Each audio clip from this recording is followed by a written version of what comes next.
अक्षय तृतीया व्रत कथा।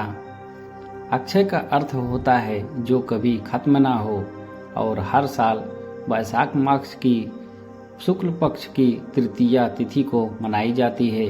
इसीलिए ऐसा कहा जाता है कि अक्षय तृतीया वह तिथि है जिसमें सौभाग्य और शुभ फल का कभी क्षय नहीं होता। इस दिन होने वाले कार्य मनुष्य के जीवन को कभी ना खत्म होने वाले शुभ फल प्रदान करते हैं। इस दिन मनुष्य जितने भी पुण्य कर्म तथा दान करता है, कहते हैं उनका अनंत शुभ फल मिलता है। इस दिन किसी भी मुहूर्त के भी शुभ कार्य किए जा सकते हैं और साथ ही इस दिन सोने को खरीदने की खास मान्यता है।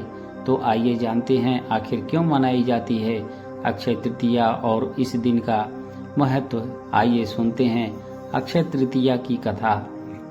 एक समय की बात है, साकल नगर में एक धर्मदास नामक वैश्य रहता था। वह बहुत ही गरीब था।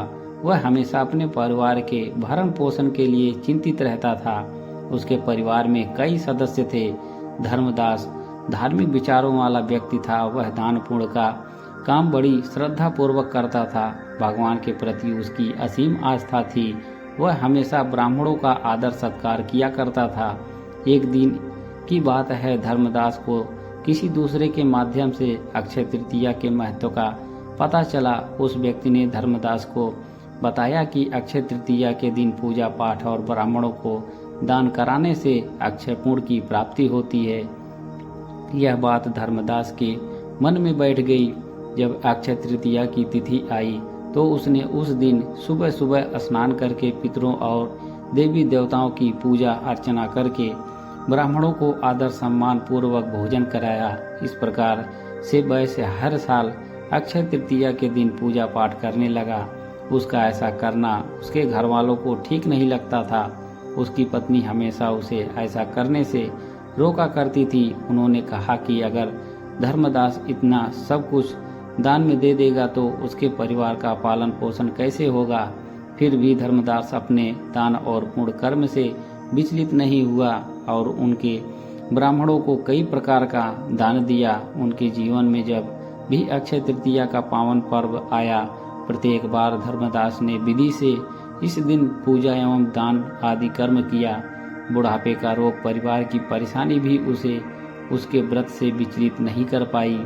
अगले जन्म में वह द्वारका के कुशावती नगर में पैदा हुआ। बड़ा होकर वह उस नगर का राजा बन गया। आपको बता दें, यह सब अक्षय तृतीया के पूजा पाठ का ही फल था।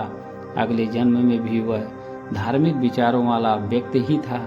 धार्मिक मान्यताओं के अनुसार अक्षय तृतीया के दिन इस कथा को पढ़ने से विशेष फल की प्राप्ति होती है। इसीलिए अक्षय तृतीया के दिन इस कथा को जरूर पढ़ें और दूसरे को सुनाएं। कहानी अच्छी लगी हो तो एक लाइक अवश्य करें और चैनल को सब्सक्राइब करना ना भूलें ताकि आपको ऐसी ही पौराणिक कथाएं और धार्मिक कथा सुनने को मिलती रहें। धन्यवाद।